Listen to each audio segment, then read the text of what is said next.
नमस्कार। Study sir जी YouTube channel पर आप सभी का स्वागत है।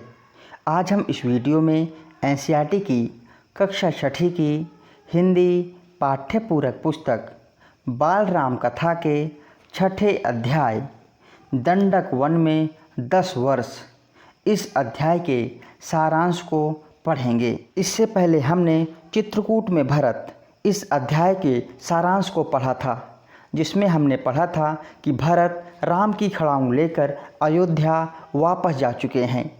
आगे की कथा को हम इस अध्याय में पढ़ेंगे।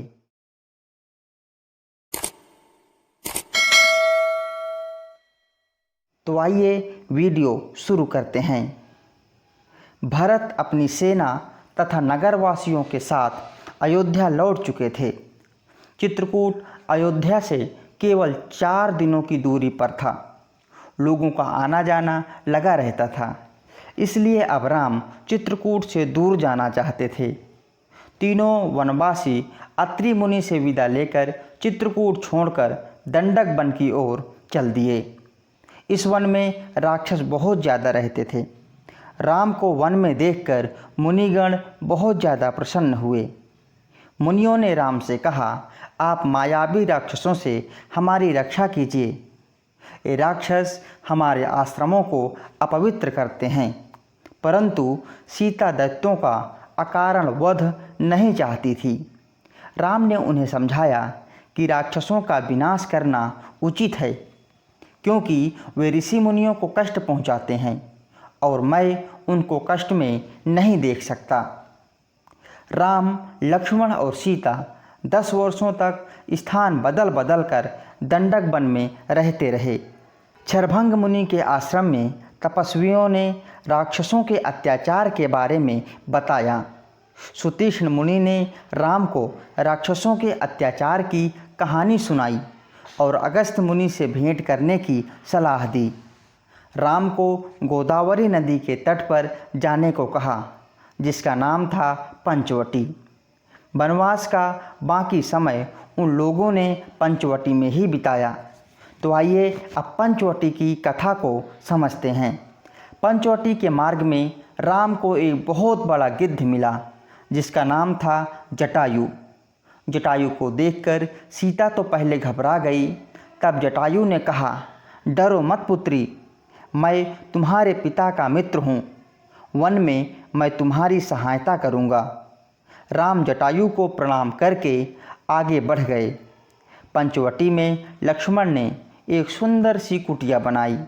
कुटिया ने उस पंचवटी को और भी ज़्यादा सुंदर बना दिया था।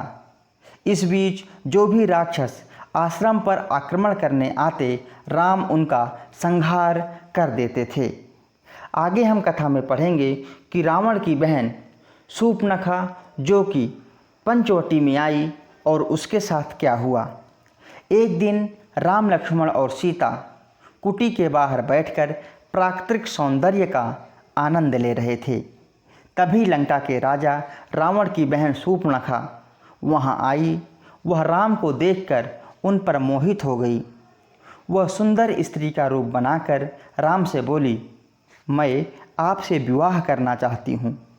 राम ने सीता की ओर इशारा करते हुए कहा, मैं विवाहित हूँ, यह मेरी पत्नी है। अब वह लक्ष्मण के पास गई।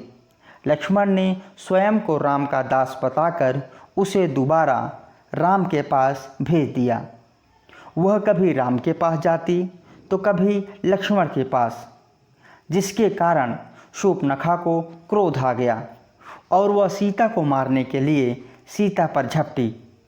लक्ष्मण ने तुरंत तलवार निकाली और शूर्पणखा की नाक काट दी। खून से लथपथ शूर्पणखा रोती हुई अपने सौतेले भाई खरदूषण के पास पहुंची। शूर्पणखा की दुर्दशा देखकर खर और दूषण ने क्रोध में कई राक्षसों को राम के पास युद्ध के लिए भेजा। वे राक्षस राम के सामने टिक भी नहीं पा रहे थे। बाद में शूर्पणखा फिर रोती बिलखती हुई खरदूषण के पास पहुंची। खर और दूषण राम से युद्ध करने के लिए चल पड़े। उनके बीच घमासान युद्ध हुआ। अंत में राम की विजय हुई। यह खबर कंपन नाम के एक राक्षस ने जाकर के रावण को सुनाई। उसने रावण को बताया कि राम एक कुशल योद्धा हैं, उन्हें कोई भी नहीं मार सकता। उनको हराने का एक ही उपाय है, सीता का अपहरण। रावण ने सीता का अपहरण करने का निश्चय किया। रावण ने क्रोध में सीधे ताड़का के पुत्र मारीच के पास पहुंच गया। ताड़का का वध राम पहले ही कर चुके थे। मारीच राम की शक्ति से पहले से परिचित था। उसने सीता हरण के लिए रावण को मना कर दिया था। रावण मारीच की बात मानकर लंका लौट गया। आगे हम पढ़ेंगे कि रावण सीता के अपहरण का निश्चय क्यों किया।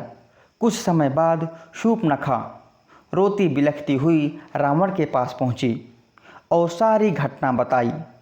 वह रावण को धिक्कारते हुए बोली, आप महाबली हैं, आपके रहते मेरी यह दुर्दशा हुई है। उसने रावण को राम लक्ष्मण के अत्यंत बलशाली होने तथा सीता को अति सुंदर बताया। उसने कहा कि मैं सीता को आपके लिए लाना चाहती थी, जिससे क्रोधित होकर लक्ष्मण ने मेरी नाक काट डाली। रावण फिर से मारीच के पास गया। इस बार भी मारीच ने सीता हरण करने से मना कर दिया। रावण ने मारीच को धमकी देते हुए कहा कि वहाँ जाने पर हो सकता है कि तुम राम से बच जाओ, किंतु वहाँ ना जाने पर मैं तुम्हें अवश्य मार दूंगा।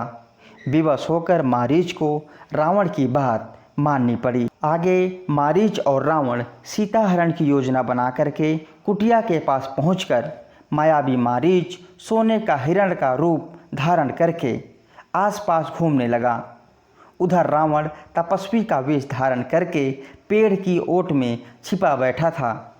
सीता सुंदर हिरण को देखकर हिरण पर मोहित हो गई और राम से हिरण को पकड़ने के लिए कहा।